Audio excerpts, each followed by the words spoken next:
Uy, katotohanan hindi po yun totoo.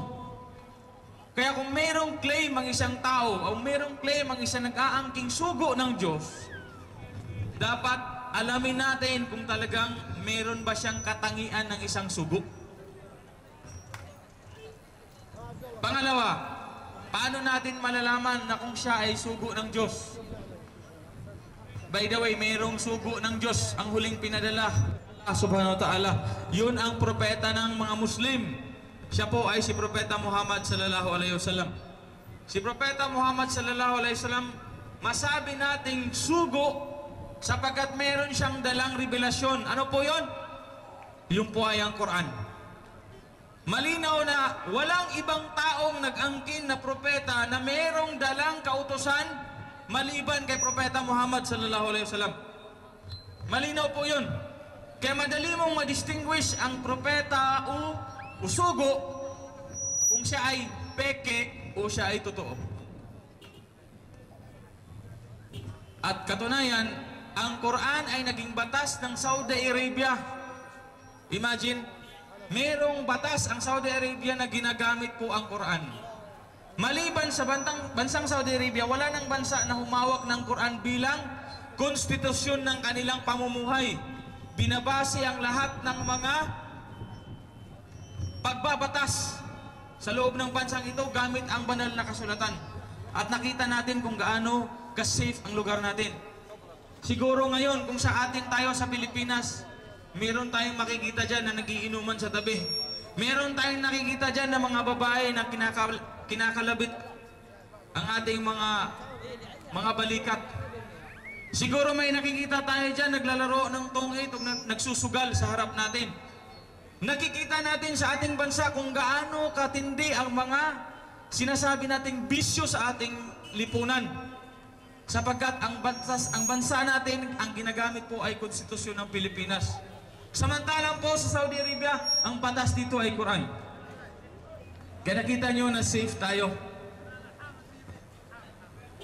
Pangalawang tip, paano malaman kung sino yung tunay na sugo ng Diyos? Dapat yung sugo ng Diyos nagmula sa lahi ng mga propeta. Yung sugo ng Diyos nagmula sa lahi ng mga propeta. Otherwise, kung ang sugo na yun nagmula lang sa Pilipinas, nagmula sa Asia, nagmula sa Europe, sa France, sa Amerika o sa Africa, ay wala po yung katotohanan ng kanyang sinasabi. Alam natin ang mga propeta ay nagmula dito sa bansang Middle East. Hindi pwede nating ipagkaila kung saan nagmula si Moses sa Egypt, si Abraham, si Jesus, si Solomon at si David sa Palestine.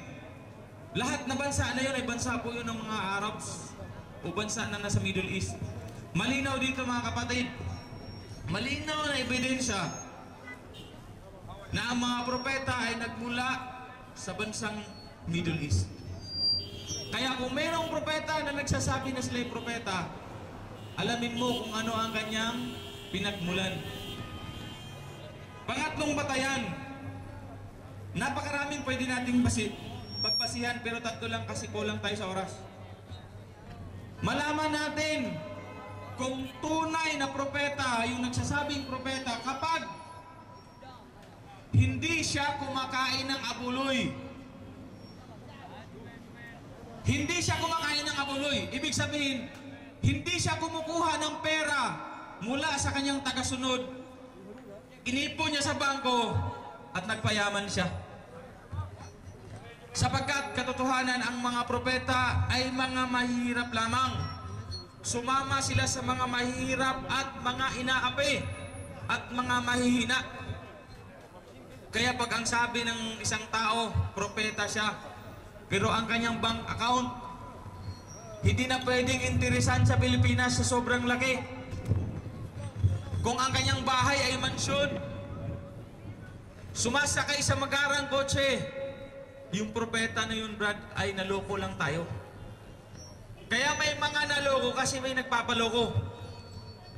Kaya uulitin ko mga kapatid, dapat alamin natin ang mga bagay kung ang relihiyon ba natin nagmula ba to sa Diyos o ito ba ay ginawa lamang ng tao. Isa lang po ang pipiliin ng Panginoon sapagkat iisa ang Diyos na naglikha sa atin. Kaya inanyayahan ko po kayo na magbasa. Huwag kayong basta naniniwala sa mga haka-haka. Huwag kayong basta-basta naniniwala sa mga chismis lang. Alamin ang Islam. Maswerte po tayo, nandito tayo sa bansang Saudi Arabia. Dito narinig nyo ang mga aral ng Islam. Sa bansa natin, busy tayo eh. Walang nagtuturo. Nahihirapan tayong alamin ang pananampalataya. Pero alhamdulillah, dito sa Saudi Arabia, meron tayong mga Islamic centers. Yung lahat na hindi nyo naiintindihan, yung lahat na mga hindi nyo nauunawaan, inshallah, ipapaunawa yun sa iyo ng mga nagtuturo sa Islam. Kaya pag nagtanong kayo sa Islam, wag lang kayo basta magtanong kahit sino-sino na lamang.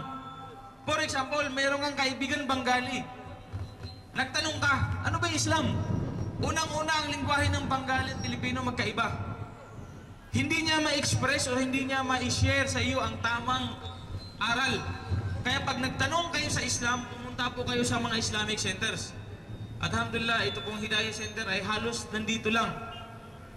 Every Wednesday. So dito lang mga kapatid. Wa akhiru da'wana alhamdulillahi rabbil alamin. Wassalamualaikum warahmatullahi wabarakatuh.